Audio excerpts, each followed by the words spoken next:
Yo tengo como cometido hablar de un poco de las mujeres y esa extraña relación que han tenido con el arte, sobre todo que nos han vendido que han tenido con el arte.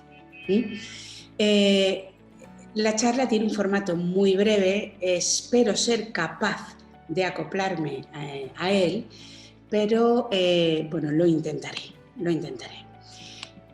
Solo quería comentar, para empezar, 3 o 4 aspectos básicos. Plantear primero qué es el arte. Lo decíamos, ¿qué es el arte?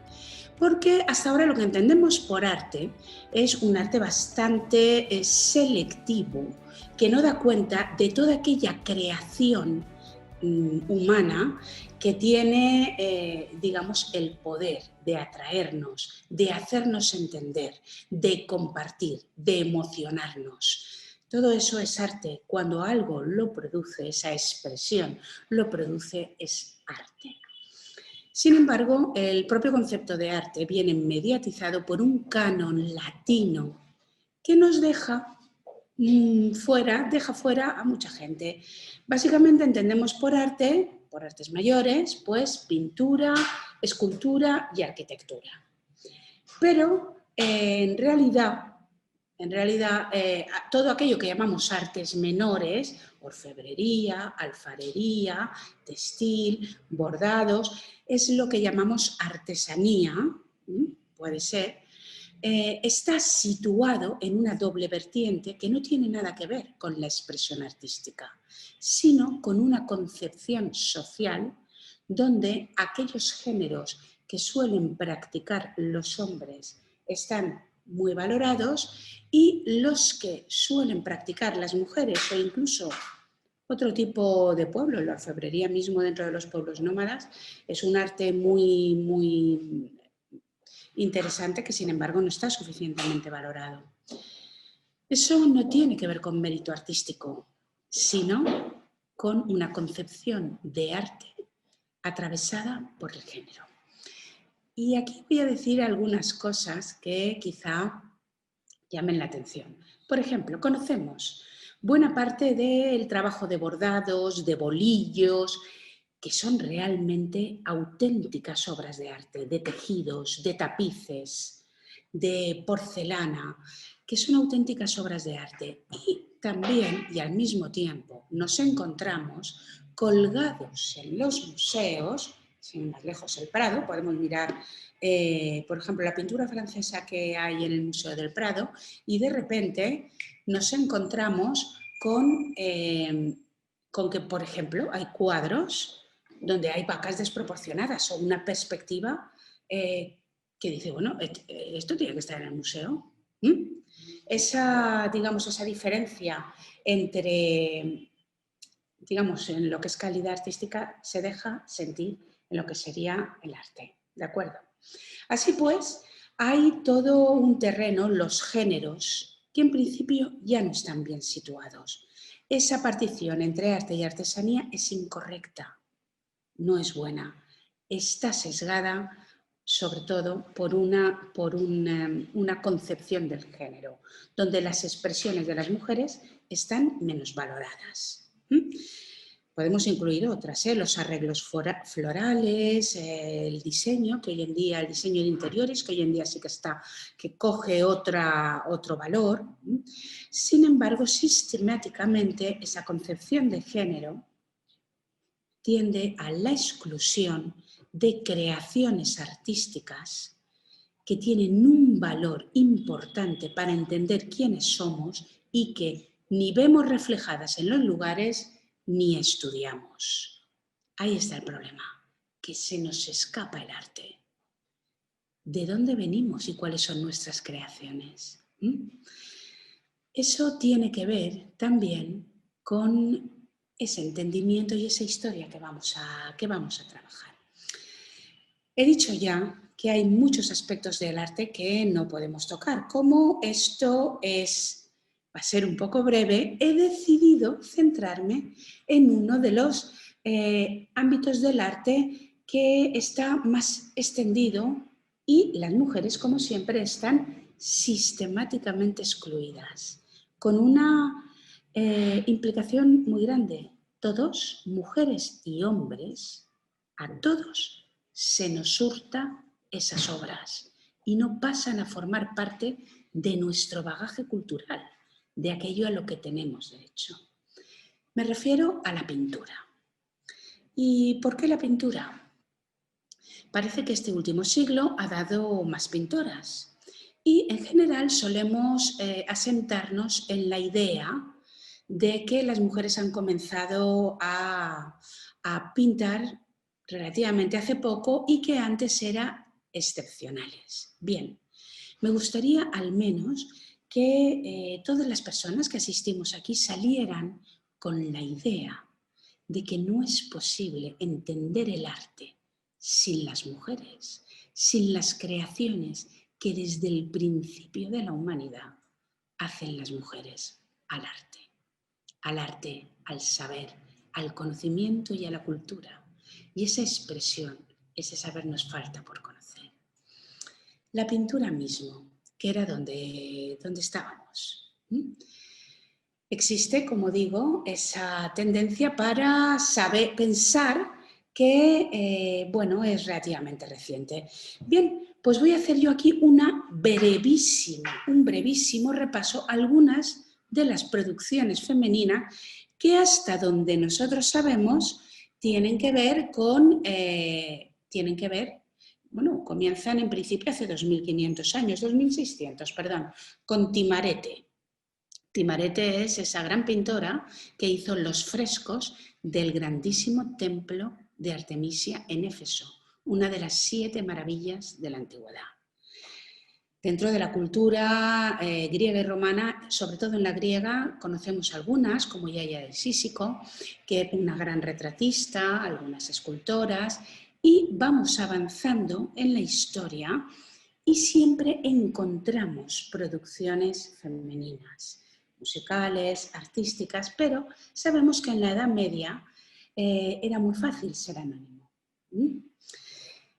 Parte del arte que se producía en los conventos sabemos a quién pertenece. Sin embargo, todo esto se nos escapa.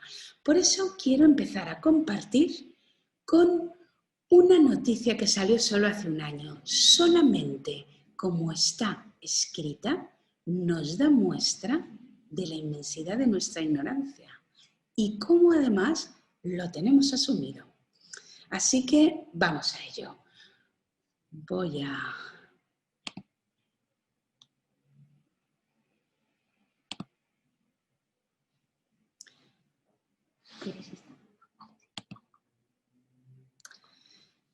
Bueno, aquí la tenemos.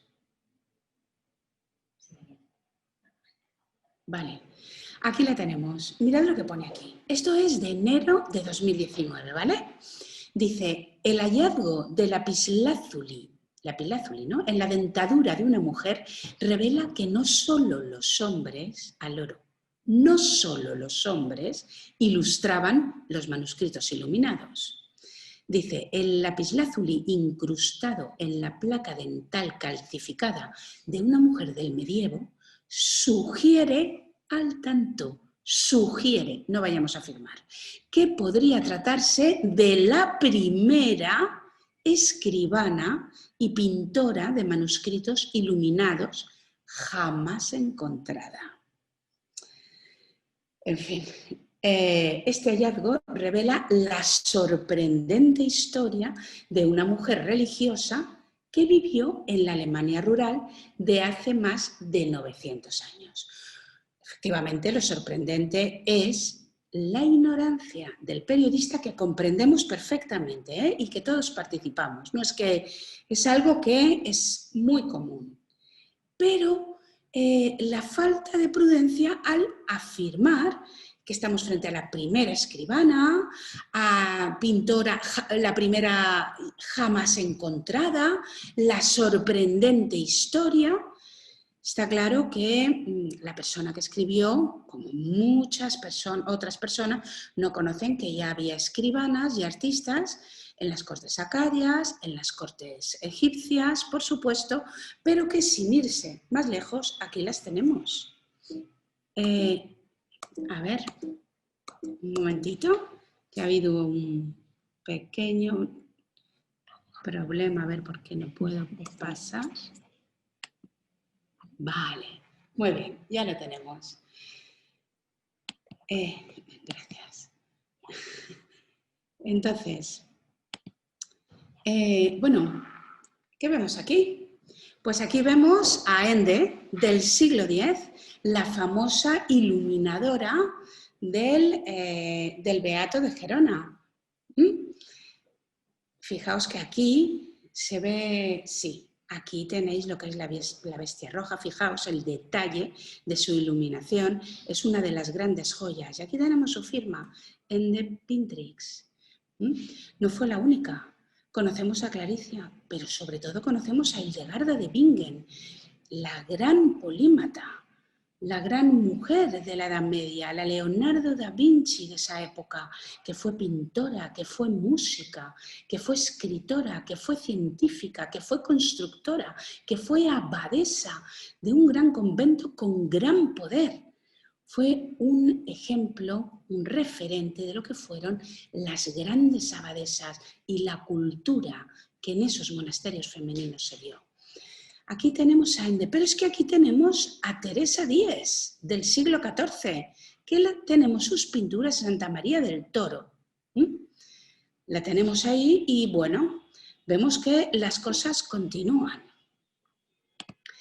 Estamos en el 14 y el 15 porque esto ha sido parte de lo que hemos entendido como pintura medieval, que vemos que está muy cercana del anonimato y hemos rescatado. Sin embargo, empezamos a tener autoría femenina muy pronto, prontísimo.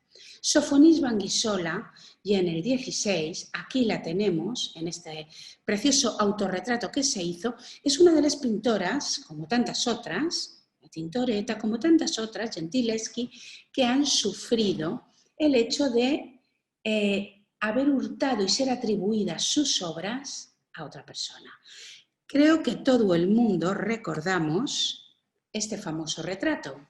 Es el retrato de Felipe II, durante mucho tiempo atribuido a varios pintores, entre ellos Sánchez Coello. Bien, es de Sofonis Vanguisola, este famoso retrato. Está bien que lo vayamos recordando. Sofonisba tuvo esa voluntad de autoría, y la vida también que llevó, que estaba basada en una buena educación que recibió en su familia, hizo que ella resultara un modelo y un referente. Aquí la tenemos haciendo gala de su autoría. La vemos pintando. Antes la hemos visto leyendo y ahora la vemos pintando. Eso hizo que otras autoras también hicieran esto. Aquí tenemos a Lavinia Fontana. Como música se representa en este caso, como autorretrato. Hay otra también que aparece como pintora. Tenemos también a Catalina van Hemsen, de la pintura flamenca, también poniendo de relieve cuáles son sus oficios. Quiero que veáis aquí al fondo dónde está el caballete de pintura. Todas estas mujeres van avanzando en una historia que sistemáticamente las excluye. Por eso no cuentan en nuestros referentes. Cuando hablamos de retratos, no solemos tenerlas en cuenta para hablar de canon, ni para hablar de nada. Ahí tenemos el problema. Fijaos estos desnudos y la delicadeza, es de Lavinia Fontana, con que Marte sitúa la mano en el culo de Venus. Esto forma parte también, y el detalle, de todo aquello, de esa mirada también distinta que tienen las pintoras. Fede Galicia es una de ellas, poco conocida. Pero ya veremos cómo esa Fede representa también un hito en la historia de la pintura. A lo largo de todas estas obras que quiero que veamos ligeramente, vamos a darnos cuenta hasta qué punto es importante lo que ven, cómo lo ven y cómo son capaces de plasmarlo. Todas esas cosas, sus géneros favoritos, las flores, el bodegón, los retratos, géneros que tienen que ver con un espacio doméstico más cerrado. El tipo de técnicas que usan, el detalle, nos está hablando de una forma de producción artística sin la cual no podemos entender el arte. Por eso es tan importante que la conozcamos.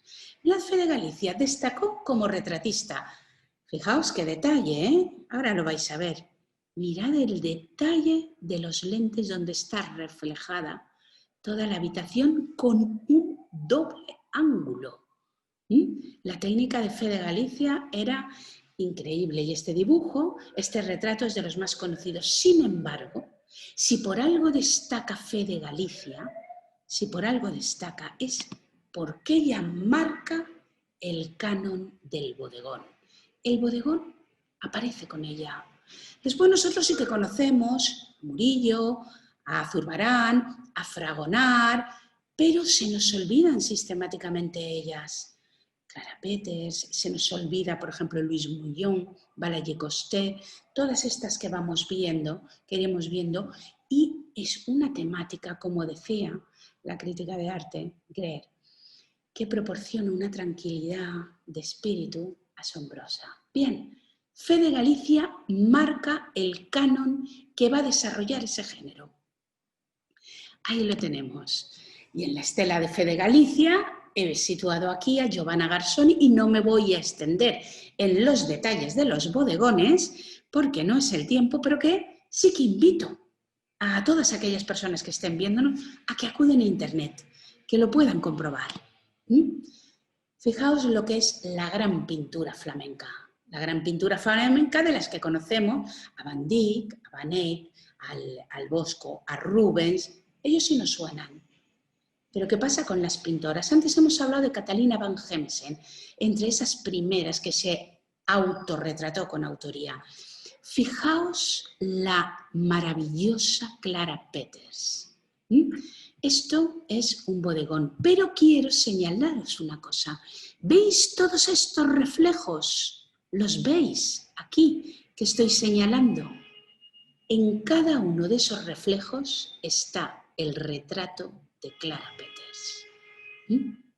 No solo pintó, y pintó con una maestría absoluta, sino que además mostró una voluntad de autoría absoluta, porque sabe dónde se enfrentaban ya que las mujeres. Por otro lado tenemos a Rachel Ruiz, que también trabaja los bodegones y las flores. Unas flores que tienen que ver, por un lado, con ese arreglo floral y ese arreglo de interiores tan importante para rodearnos en la vida, y por otro lado, con una línea que tiene que ver con la ciencia. Han sido las mujeres las grandes dibujantes en botánica, las que han permitido hacer las plantas.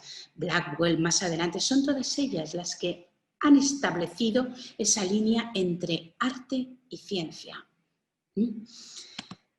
Aquí tenemos otra de las grandes holandesas, el retrato. Fijaos qué despreocupado, ¿no? Fijaos a Judith Leyster, que tiene unos retratos asombrosos, y el retrato del violinista. Y también este otro cuadro que me gustaría que lo vierais, hombre ofreciendo dinero a una joven. Vemos al hombre y vemos la joven.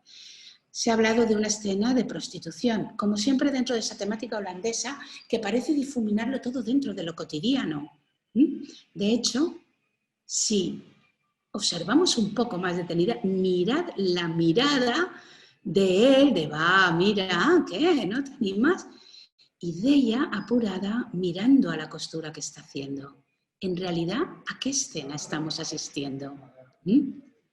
Esa es una de las ventajas de esa pintura holandesa. Aquí tenemos a la gran Artemisia Gentileschi. No voy a entrar mucho en ella porque creo que es de la más conocida. Su Judith degollando a Holofernes es toda una muestra no solo sino de crítica a la posición social de las mujeres. Mirad que Judith, más firme, incluso la criada, ¿no? Mirad que están las dos a la faena, sujétamelo, voy aquí, espérate que se mueve, que lo saco para cortarle bien. La decisión que hay en este cuadro es asombrosa, pero yo hoy quería presentaros otro cuadro que a mí me gusta muchísimo y que es poco visto de Artemisia. es el triunfo de Anfítrite. Ya de la última etapa de Artemisia tenemos aquí a la propia figura, pero me gustaría que nos acercáramos un poco a esta figura de mujer Anfítrite. Vemos aquí a todas estas figuras masculinas con el coral. Si nos acercamos un poco más, que vemos que el coral le sube a Anfítrite hasta la entrepierna. En realidad yo llamaría a este cuadro el triunfo de la mujer menstruante. Algo que siempre ha estado oculto, pero que ellas han sabido poner en evidencia. Avanzando ya, a 1000 por hora, aquí estamos ya en el siglo XVIII. Bueno, veo que no se ve ahora muy bien, disculpad, pero tenemos indiscutiblemente la artista más famosa y conocida, la pintora del siglo XVIII. Está presente creo, en más de 100 museos, en más de 20 países distintos. Estas obras están en el Louvre y ha marcado una escuela que ha sido ininterrumpida. Quiero sencillamente de aquí resaltar dos cosas.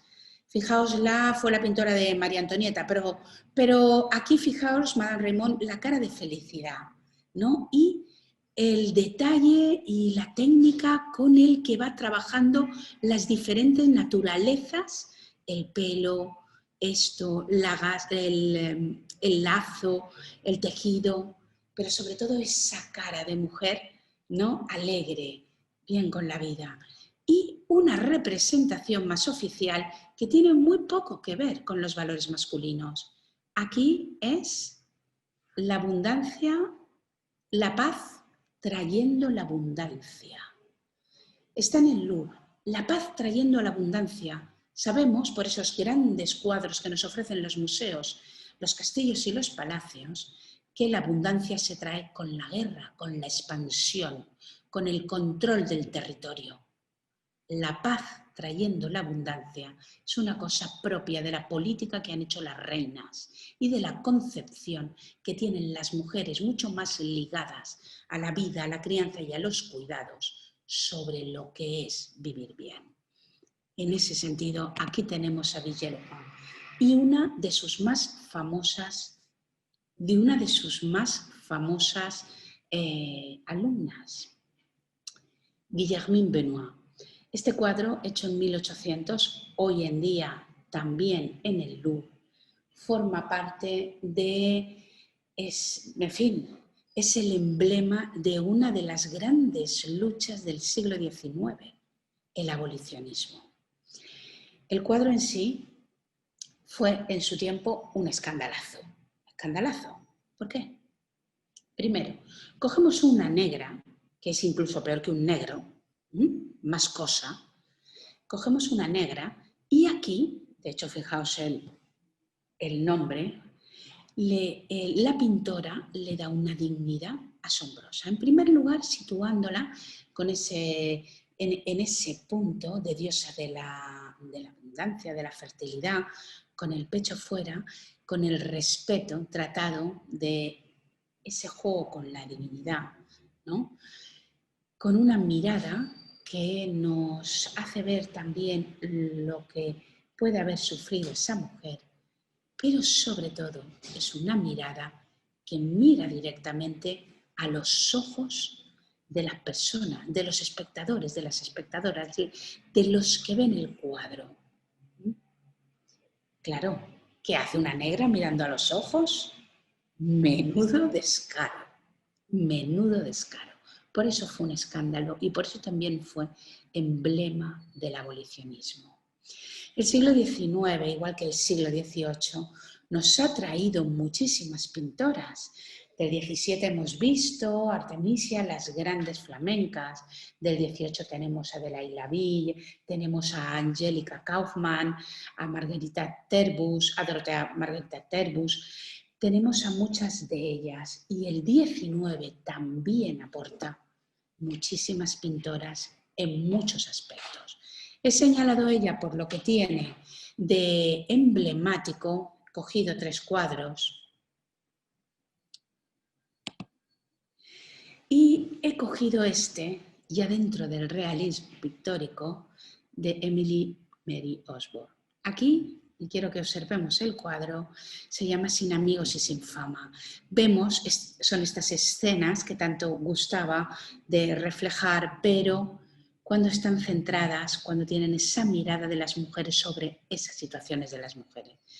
Mirad el tono displicente con el que mira la obra para darle menos dinero, porque sabe que está sola, de esta mujer. Joven viuda, siempre llaman los críticos. Bien, este crío es un crío que ha cogido de la calle, no parece su hijo, sino alguien que le lleva las cosas. Pero fijaos estos dos al acecho de la presa. Y por otro lado, mirad qué mal tiempo hace fuera. El cuadro en sí, también asombrado de la acción, muestra un poco cuáles son todas las barreras que a las mujeres, barreras sociales, a las mujeres, y durante ese siglo tan malo, igual que el XVII, que fue un siglo muy difícil para las mujeres, se les pusieron. Pero a medida que vamos avanzando en los movimientos, tenemos también otras artistas cuya mirada, por ejemplo, no he puesto nada, es Susan Baladón. Susan Baladón tiene muchos desnudos muy diferentes a aquellos que produce la mirada masculina. Sin embargo, aquí he querido poner, dentro de los impresionistas, 2 cuadros que con el mismo nombre nos sitúan ante 2 realidades muy distintas. Ambos se llaman El Palco, es el palco de una ópera, de un teatro en París. Mientras Renoir nos muestra una mujer, una bella mujer, veis, para mirar, sin miedo a ser mirada, y de hecho, fijaos cómo su acompañante debe estar mirando a otra mujer de otro palco, pero ella está ahí, siendo mirada. Frente a eso, esa mirada masculina que ve la belleza en la mujer, tenemos aquí a estas 2 jóvenes muchachas que debe ser, y Mari Cassatt ha cogido muy bien ese punto, la primera vez que aparecen en sociedad, en vulgar, la primera vez que las sacan al mercado.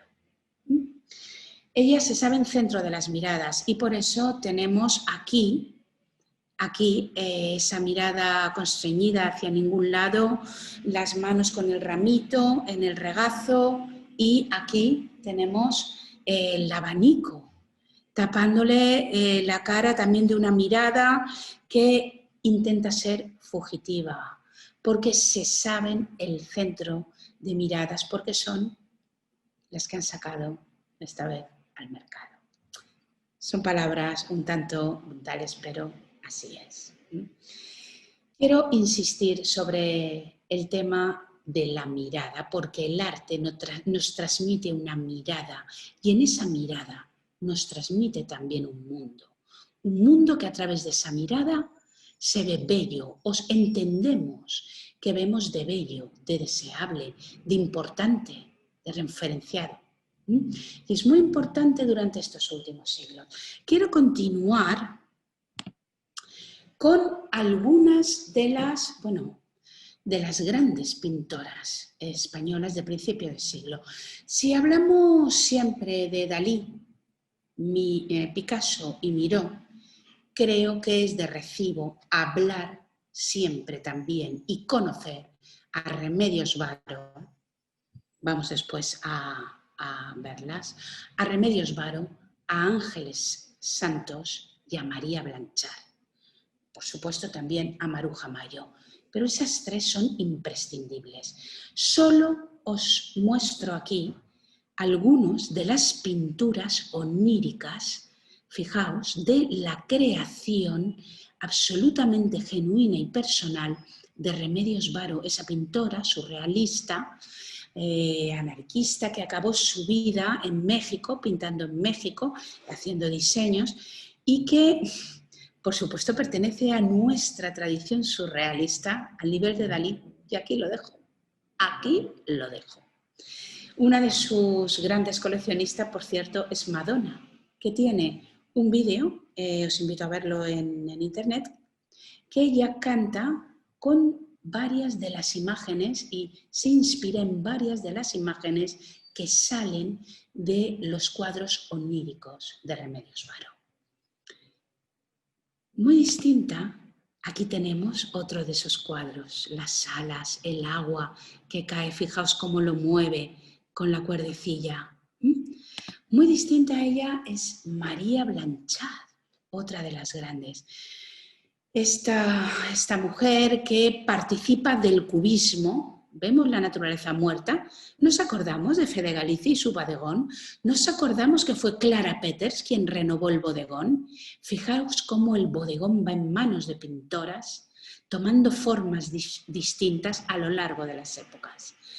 La pintura de María Blanchard es imprescindible para conocer, digamos, el desarrollo pictórico, no solamente de España, sino de estos tiempos europeos que corresponden al primer tercio del siglo. Y, por último, tenemos a Ángeles Santos. Este cuadro, que pintó no llegaba a 18 años, La Tertulia, un cuadro modernísimo, donde, fijaos en la mirada de ella, nos presenta una reunión de chicas, esa tertulia. En esta época, en la tertulia del Café Pombo, os quiero recordar, todos estirados, ahí, todos puestecicos, en orden, ¿no? Ese recargamiento como un poco antiguo y un poquito ranciete, todo hay que decirlo. De esa época, fijaos cómo esta muchacha vallisoletana llega a pintar. Y su obra principal de ese mismo año, que es la gran obra de Princesa Sofía, es Un mundo. Bien, para acabar, como me es imposible resumir un siglo XX, sí que quiero hablar de algo porque voy a terminar con estas dos imágenes que son bastante impactantes, ya os lo digo. Una porque marca la mirada que se ha tenido, una mirada hegemónica masculina sobre el arte. Cuando hablamos de arte, hablamos de esa mirada sobre lo que nos rodea, de la creación que produce esa mirada masculina. No sé si conocéis este famoso cuadro, El origen del mundo, de Gustave Courbet. Para Romain Gubert, con este cuadro se inaugura lo que sería la visión pornográfica. La mirada de ese hombre que recorta la cabeza y donde solo se ve a la mujer como aquella que da luz, el origen del mundo, y también es la exposición clara de lo que podría ser el deseo masculino. Esa mirada ha sido constante y ha ido en aumento a lo largo de todo el siglo. Y esa es la mirada hegemónica. Muchas pintoras y muchas creadoras han intentado hacer frente a ese discurso, pero quiero señalar especialmente la obra de Miriam Camp, porque uno de sus cuadros más recientes sigue insistiendo en hacer frente a esta mirada masculina que se inaugura con ese realismo de Courbet. Hablo de un cuadro que sale como respuesta y crítica al cuadro de Courbet, que es de 2018. Se llama Mirar. Para Miriam Camp, la invisibilidad que han sufrido las mujeres en el arte, las mujeres creadoras, le hace reivindicar otra mirada sobre todo lo que pintan y todo lo que viven. De esta forma, si os dais cuenta, vemos un cuerpo femenino muy diferente, alzado, no recostado indolentemente entre sábanas, con una cara casi pixelada, con una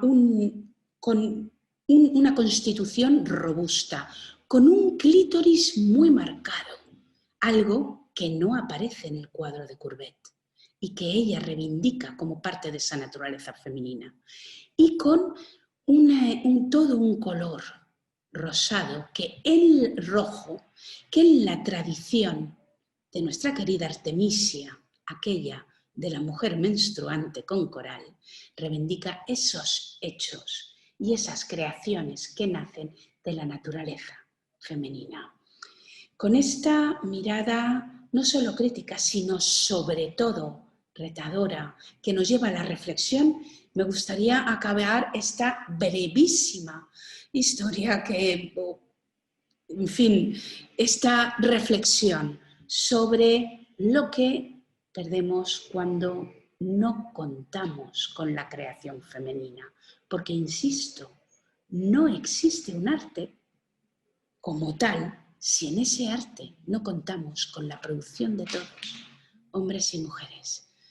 Pues después de esto, solo tengo que despedirme y darles las gracias y dar paso a las preguntas que quieran.